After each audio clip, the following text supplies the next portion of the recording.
આયુષ્ય આપે અને સારું એમનું સ્વાસ્થ્ય આપે એવી આપણે બધા ગુરુ મહારાજને પ્રાર્થના કરીએ. બોલો સદગુરુ મહારાજ કી જય. આપણે ભરતભાઈને સાથે વિનંતી કરીએ. હા, તો આપણે પેલા દયાપરથી પશ્યાભાઈ પધાર્યા છે આપણા બહુ દૂરથી કચ્છમાંથી, તો આપણે એમને વિનંતી કરીએ કે એ આ જ્ઞાનનો થોડો આપણને લાભ આપે.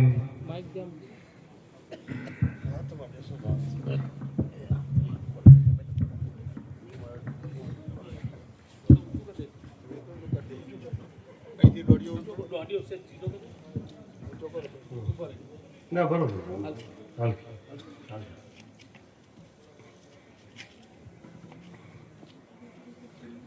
બોલો સદગુરુ મહારાજ.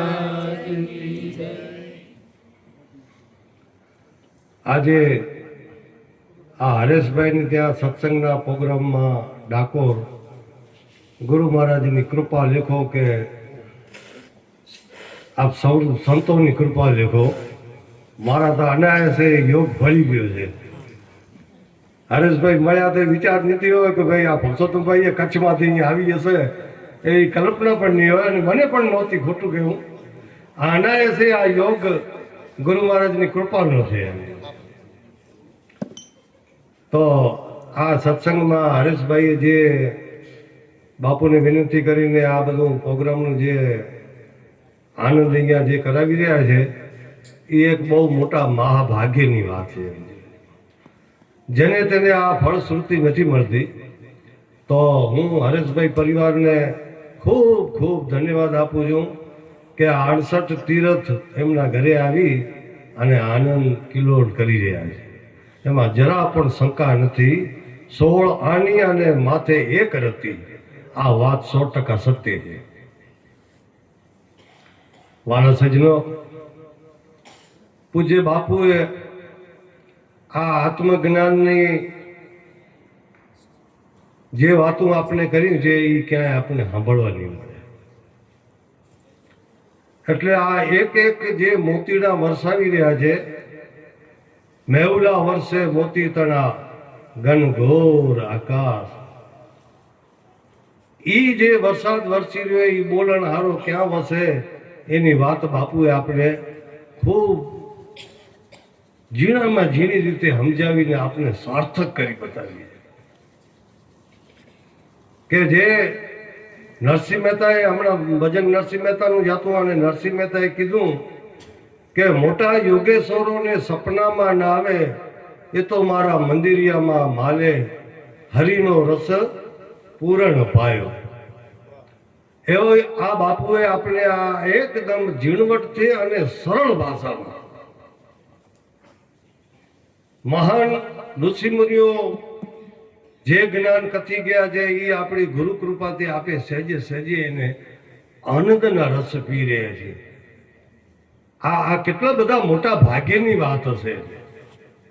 થોડોક આપણે વિચાર કરીએ કે આ આટલા મોટા મોટા ઋષિઓને સપનામાં ના આવે એ વાત અને એ સ્વરૂપ એ ગુરુ મહારાજે આપણે આમ સહેજે સહેજે એમની પોતાના ભજનની તાકાતે આપણે દાન આપી દીધું. કીધું ને, પ્રેમ પ્રતીતિ સંતની શું જાણે જગ લોક, બહાર દ્રષ્ટિ બાવરા અંતર દ્રષ્ટિ કો. આ સંતોના હૃદય જ્યારે કરુણાથી ઉભરાઈ જાય ને ત્યારે એ જગતના કલ્યાણ માટે કરીને સહેજે સહેજે વહેવા માંડે. આકાશમાં વાદળું ભરેલું પાણીનું વટાતું હોય પણ જો જમીન ન માગતી હોય ને તો ન વરસે. જ્યારે અહીંયા આ બધી આપણી આ દસે દેખાય છે એ જમીન રૂપી દસે આકાશને આમ પરસી રહ્યું છે. ત્યારે આ વરસાદ મેહુલાનો વરસી રહ્યો છે. આ શબ્દ બ્રહ્મના મોતી એ જ્યાં ત્યાં અને જેમને તેમ વરસે એવા નથી ભાઈ. કોઈ મન મેળાપી હોય તો મન કેરી કહીએ, નહીં તો મૌન જ રહીએ. તો આપે જેટલા જેટલા બધા આ ગુરુના બાળકો છીએ એને એવા કોઈ એવા મહાપુણ્યના ખજાના લઈને બેઠા છીએ ને ત્યારે આપણે આ સત્ય શબ્દો સાંભળવા પડે છે. સત શબ્દ સદગુરુજી કા ગ્રહી લે દેખ તપાસી નામા. હવે આ નામ આપને જે મળ્યું છે એ નામ ઈ કોની કૃપાથી મળ્યું છે? આ નામનું જે દાન દીધું છે ને, આજે આપણે બપોરને જ્યારે આવ્યા ત્યારે એક ભજન આપણે ગાયું હતું કે ભક્તિ સર્વ થકી ભગવંતને વાલી. તો સહેજે સહેજે તો માણસો જગતમાં બધાય ભક્તિ કરે છે, પણ આ તો દાન ગુરુ મહારાજે પ્રેમ લક્ષણા રૂપી ભક્તિનું જે દાન આપણે ગુરુ મહારાજની કૃપાથી મળેલું છે. આ અવ્યભિચારીની ભક્તિ ગુરુ મહારાજની કૃપાથી આપણે દાનમાં મળેલી છે. એ પ્રાપ્ત થાય એવી નથી, પણ એ પ્રેમ લક્ષણા ભક્તિને આપણે સાર્થક કરવી હોય તો અધિકારી બનવું પડે. લીલણબાઈએ કીધું કે અંતર્યામી મળ્યા ગુરુજી કહો ભજન કેમ કરીએ. હવે કેમ કરવું? ગુરુ મહારાજની કૃપા પૂર્ણપણે વરસી ગઈ, પ્રેમ લક્ષણા ભક્તિનું દાન આપી દીધું. હવે આપણે જીવન કેવી રીતે જીવવું? હીરો પડ્યો મેદાનમાં, લેવાય તો લઈ લેજો. હવે આ હીરો પડ્યો એનો અધિકાર કેટલો આપણે પ્રાપ્ત કરવો પડે ત્યારે આ હીરો આપણા હાથમાં લાગે. એટલે ચાર ચાર દેહ છે એમાંથી આપણે પાર થવું પડે એમને. અને એના માટે આ ગુરુ મહારાજે જે એક રસ જે મેલ્યો છે ને, શીલવંત સાધુને વારે વારે નમીએ જેના બદલે નહીં વર્ત માં. આપે શીલવંત સાધુ છીએ. હવે આપણી પોતાની જાતને આપણે હલકી ગણશું ને તો મૂર્ખાઈ છે. સમજી લીધું. બાપુએ કીધું ને, હવે કયો છે આ કુંભ મેળો છે? આ તો દેવ ઋષિ મુનિઓનો મેળો છે. પ્રેમ અમીરસ પિયો પ્યાલા નામ રામ નામ નિર્બાની. આ રામ આ વાણીમાં આવે એવું નથી, એવું નામનું દાન દીધું છે. એ પ્રેમ લક્ષણા ભક્તિ કે કેમ કરવી? સ્થૂળ સૂક્ષ્મ કારણ મહાકારણ તા પર લક્ષ નિશાની. પિંડ બ્રહ્માંડ એક રસ અનુચ્યુત કોઈક વિરલે જાની રામ નામ નિર્બાની. આ વાણીનો રસ જે ક્યાં પરાપારથી વરસી રહી છે, એ વાણી આપણે કેવી રીતે એનું આપણે ભજન કરીએ? એમ લીલણભાઈ એમ જ કીધું, એના ગુરુ મહારાજને કીધું કે બાપુ અમે કેમ ભજન કરીએ? અંતર્યામી મળી ગયા, હવે શું કરવું? બાવન તો બજારું આમાં જવરલા નર કોક જાગે, ધ્યાન ધરી લો સુનમાં એમાં ઝીણા ઝીણા વાજા વાગે. આ કોણ બોલે ને કોણ બોલાવી રહ્યું? હવે આપણે ક્યાં છીએ? આપણું સ્વરૂપ ક્યાં છે? આપણી હાજરી ક્યાં છે? પિંડ બ્રહ્માંડ એક રસ અનુચ્યુત કોઈક વિરલે જાની. હવે આ પિંડ એટલે આ દેખાયેલું એ સ્થૂળ શરીર અને આ આખું બ્રહ્માંડ, એમાં કઈ ભેદ રાખ્યો ગુરુ મહારાજ? બાપુ સોનાનું છે આ તો બધું. ઓહો ક્યાં વાત છે! સોનાનું કરી નાખ્યું. આજ મસ્તી છે. આજ બાપુએ અમને મસ્તીનો પાઠ ભણાવ્યો છે. મુझे मेरी मस्ती कहाँ लेके आई जहां मेरे अपने सिवा कुछ नहीं. હવે આપણે કોણ છીએ? આ બધામાં તમે એક જો કે બીજા કોઈ છીએ? બોલનાર સ્વરૂપ એક જ છે. આ બોલણ હારો હવે આપણે હાથ લાગ્યો. આપણું સ્થાન ક્યાં છે? મુવા પછી તો થશે અંધારું, પતિ પદ રહેશે અજાણ્યું, ભવમાય તું રહેશે ભટકતો, શ્રુતિ મત તે ન જાણ્યું, મૂર્ખ તે જીવતા આપ ન જાણ્યું. હવે આ વસ્તુ જ્યાં સુધી આપણે હાજરી છે, આ મનુષ્ય દેહને મોંઘો કીધો છે. દેવોને મળવો એવો દુર્લભ આ મનુષ્ય દેહ આપણે મળ્યો છે, તો એને આપણે ક્યાં વાપરવો? આપણી વૃત્તિઓને કેવી રીતે સ્થિર કરવી?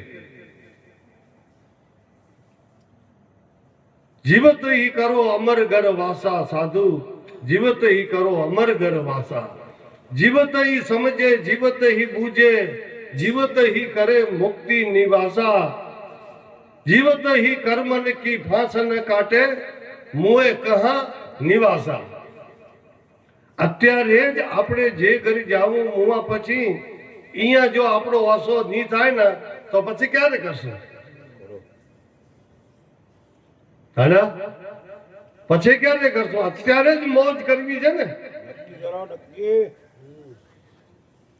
અત્યારે જ નિશ્ચય નિશાન વિના ચોટ ન લાગે અને ગોળી ઉડી જાય ખાલી, સર્વ થકી ભક્તિ ભગવંત ને વાલી.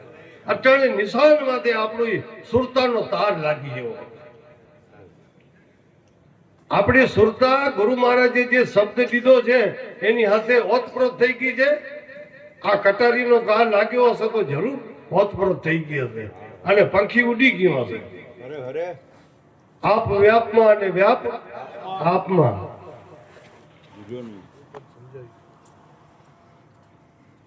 પણ આ મન સંગ દોષના હિસાબે ચક્કર વેકર થઈ જાય.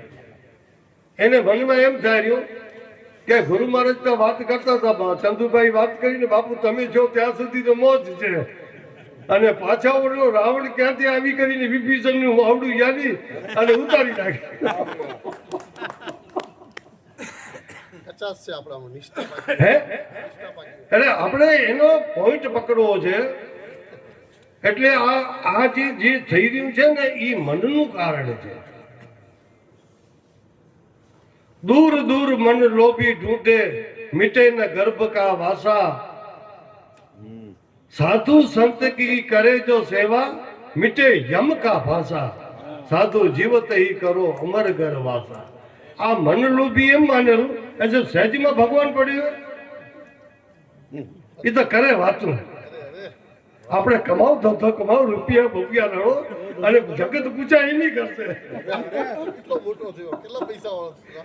એટલે આ દૂર દૂર મને લોભી હાલો હરિદ્વાર જઈ તો મળે કઈ, અહીંયા કઈ થોડા મળના રહે.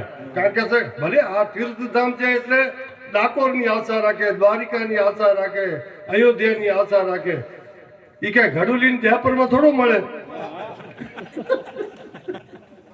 છે બધે, પણ આપણી દ્રષ્ટિ ફેર થાય. આ હાથ પાડિયા વાળા બાપુ તો વાતું કરે, મસ્તી કરવી છે.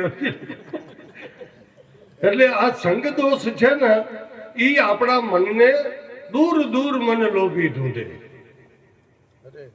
આપણે તો શું એના માટે કરવું છે કે હવે આ ભજન અંતર્યામી મળી ગયા, હવે કેવી રીતે એને પકાવવું? સદગુરુ ચીને સ્વરૂપ ગ્રહે અને પારખ કરે નિવાસા. સદગુરુએ જે સ્વરૂપ આપણે જે નક્કી કરાવ્યું છે એનામાં પારખ કરો. પારખ જ્યાં સુધી ઝવેરી પણ નહીં આવે ને, ઝવેરી એટલે આપના બળમાંથી ઉભા રહેતા શીખવો. બાપુને બતાડવા આવી, બાપુ આ હીરો સાચો ખોટો, તો બાપુ તો મારે જેવો હતો કે જેવો મજા નથી, રાખ્યા જેવો નથી. એમ આ પારકા બળે કેટલું હાલે. આપેલી તાપેલીની વાત કરી છે એવી રીતે જ્યાં સુધી આપણે પોતે પારખ કરી અને વસ્તુ સાથે યોગ નહીં કરી, ભક્તિ નહીં કરી, જોડાણ નહીં કરીએ ત્યાં સુધી પાવર નહીં આવે. આ એક એક પિંડ બ્રહ્માંડ બરોબર છે, સમજી લેજો. એમાં એક આના બહાર પણ શંકા નથી. આયા ગુરુ મહારાજ એ પૂર્વ જન્મનો છે. સદગુરુ ચીને સ્વરૂપ ગ્રહે પારખ કરે નિવાસા, કહે કબીર સો હિતકારી સાધુન કા મેં દાસા. જે પોતાના બળમાંથી નક્કી કરવા માંડી ગયો કે ભાઈ જો હું કોણ હું, પરમાત્મા કોણ હે, આ સંતો કોણ હે. હવે સંતોએ આપણે કેટલી બધી કૃપા કરીએ કે આ હરિગુરુ સંતની સેવાથી આપણે આ શબ્દનો દેહ મળ્યો. જેવી રીતે જ્યારે અર્જુન સ્વયંવર રચવા ગયો ત્યારે ભગવાનને ઊભા થઈ કરીને ઋષિ મુનિઓને કીધું કે તમારું સુકૃત અમને અર્પણ કરો. અને સાંજમાં સમજાવ્યા કે આ અર્જુન છે, બીજો કોઈ નથી, તમારા સુકૃત અર્પણ કરો. બધા ઋષિ મુનિઓ એમના ભીષ્મ પિતાને બેઠા હતા, એમના કુટુંબીજનોને એ બધાને સાંજમાં સમજાવી અને અર્જુનને ભાગ્યશાળી બનાવ્યો. એમ જ્યારે આપણે બોધ લેવા જઈએ છીએ ને, ત્યારે ગુરુ મહારાજ આપણે બધા બેઠેલા સંતોને કહે છે, તમારા સુકૃત આ જીવને અર્પણ કરો. આ સંતને સંતપણું મફતમાં નથી મળ્યું. આ સંતોના એના જે સુકૃત છે એ જ્યારે એને અર્પણ થયા ત્યારે એનામાં શક્તિ આવી, અને શક્તિ આવી એટલે આ સદગુરુ વચનના અધિકારી બનવા માંડ્યા. એક એક વચન સદગુરુનું ઈ ગ્રહણ કરવા માંડ્યો અને એનું અંતર ભાંગવા માંડ્યું. અંતર ભાંગ્યા વિના ઉભરો ન આવે અને થાય નહીં સાચે સાચી વાત. આટી છૂટે જ્યારે અંતર તણી ત્યારે પ્રભુજી દેખાશે આપો આ. તો આવું આ સંતનું જે કૃપાથી આપણે આ સ્વરૂપ જ્ઞાન પ્રાપ્ત થયું છે એ મફતમાં નથી મળ્યું. એને હરિ, ગુરુ અને સંત ત્રણેયની છે જ્યારે આપણે બધાની કૃપા માથે વરસીના ત્યારે આ સત્વચનના આપે અધિકારી બન્યા. માટે ગુરુ મહારાજે ઘણું કીધું અને બધાય સંતો અને આજ 9 10 દી થયા, શરીર નથી છતાં એમની કરુણા કેટલી વરસી રહી છે. એટલે કીધું પ્રેમ પ્રતીતિ સંતની શું જાણે જગલો, બહાર દ્રષ્ટિ બાવરા અંતર દ્રષ્ટિ કોક. આજ અમે સાંજે ભેગા જ હતા અને બાપુ ઉકાટા કરતા હતા શરીરની દ્રષ્ટિથી, પણ એના હૃદયમાં કોઈ હિલ્લો નહોતો આવતો. એ તો ખરે કરુણા જ વરસી રહી કે જાગો જાગો. આ સપનામાંથી જ્યાં સુધી આપે જાગી નહીં ત્યાં સુધી આજ્ઞાના આરાધક થઈ અને આપણે આ સતવચનની લાણી કરાવી જ રહ્યા છે. અરે બાપુ, જાગો. સાર શબ્દ સદગુરુનો લ્યો જાણી. સાર શું છે? તો કે સર્વ જગત પહેચાન લિયા હમ સબસે મોગા માલ. મેં હું ને મેં અને મારી મસ્તી, એના સિવાય કોઈ મોગી ચીજ નથી. જો તું છે તો આ જગત છે, નકર ક્યાં જગત છે? વિચારો. છે જગુભાઈ જગત? આપ મું આપી છે ડૂબ ગઈ દુનિયા. કહે કબીર સુન મેરે મુનિયા, તું છો તો આ જગત છે, નહીં તો ક્યાં જગત છે?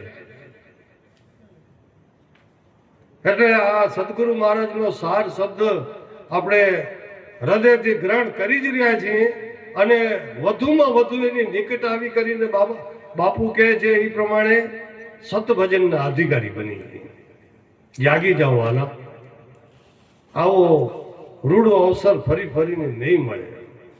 જાગો અને એકને બીજાને ત્રીજાને ભજનમાં લઈ આવો, સત્સંગમાં લઈ આવો. सत्संग की आधी घड़ी आधी में पुन आद, तुलसी संगत साध की कटे कोटी अपराध. એક સત્સંગની આધી ઘડીએ ને તમારા કોટી પાપને બાળી નાખશે. અને આવરણ શું છે? આપણે નથી દેખાતું એનું કારણ શું છે? ભજનની ખામી. આપણે જે સમજી લીધો કે બાપુ ન હોય ત્યારે આપણે વિસ્મૃતિ થાય, તો હવે આપણે ક્યાં દેવું? બાપુજીએ અમૃતધારામાં 27 ત્રિપુટીનું વર્ણન કરેલું છે. એ બધી ત્રિપુટીમાંથી એક ત્રિપુટી આપણા હાથ લાગી જાય ને તો આપણો બેડો પાર થઈ જાય. હવે એનામાં એક ત્રિપુટી કઈ આવે છે? દ્રષ્ટા, દર્શન અને દસ્ય. હવે હું દ્રષ્ટા તરીકે આ તમને બધાને જોઈ રહ્યો છું ને આ બધા આપણે દસ્ય દેખાઈ રહ્યા છે. આ દ્રષ્ટા અને દસ્ય પ્રત્યક્ષ છે, બરોબર? પણ દર્શન, દ્રષ્ટિ, હા, એટલે દ્રષ્ટિ આપણી દર્શન કેનું કરી રહી છે? દર્શન. હા, એમ. પણ જ્યારે ગુરુ કૃપાથી જ્યારે આપણા દર્શનમાં ત્રિપુટીઓનો જ્યારે લય થાય છે ત્યારે દર્શનમાં કોણ આવીને ઊભું રહેશે? ગુરુ મહારાજ. હવે તમને કોણ દેખાડ્યું આ બધામાં? દસ્ય અને દ્રષ્ટા. જ્યારે દસ્ય લય થાય ત્યારે દ્રષ્ટા જતો રહેલો અને એક દર્શન રહેવું માત્ર, ત્યારે એ દર્શનમાં કોણ આવીને ઊભું રહે? હે બાપુ? પછી કોણ બાકી રહ્યું? આ એક ત્રિપુટી, આવી 27 ત્રિપુટીઓનો મહિમા તો એક ને એક છે. દ્રષ્ટા અને દસ્ય, દસ્ય છે ત્યાં સુધી દ્રષ્ટા છે, પણ જ્યારે દસ્યનો લય થાય, દસ્યનું માર્જિન થઈ જાય, ત્યારે ગુરુ કૃપાથી જે દર્શન જે આપને પ્રાપ્ત થયું ને, એનું જ નામ ગુરુ દર્શન. ગુરુ દર્શન સુખ સંપદા, ગુરુ દર્શન નવે નિધ, ગુરુ દર્શન થકી પામીએ સકળ પદાર્થ સિદ્ધ. હવે આ સિદ્ધ થઈ ગયા, આ બધા સિદ્ધ પુરુષો થઈ ગયા. હવે બીજું ત્રીજું કોઈ છે નહીં. બોલો સતગુરુ મહારાજ.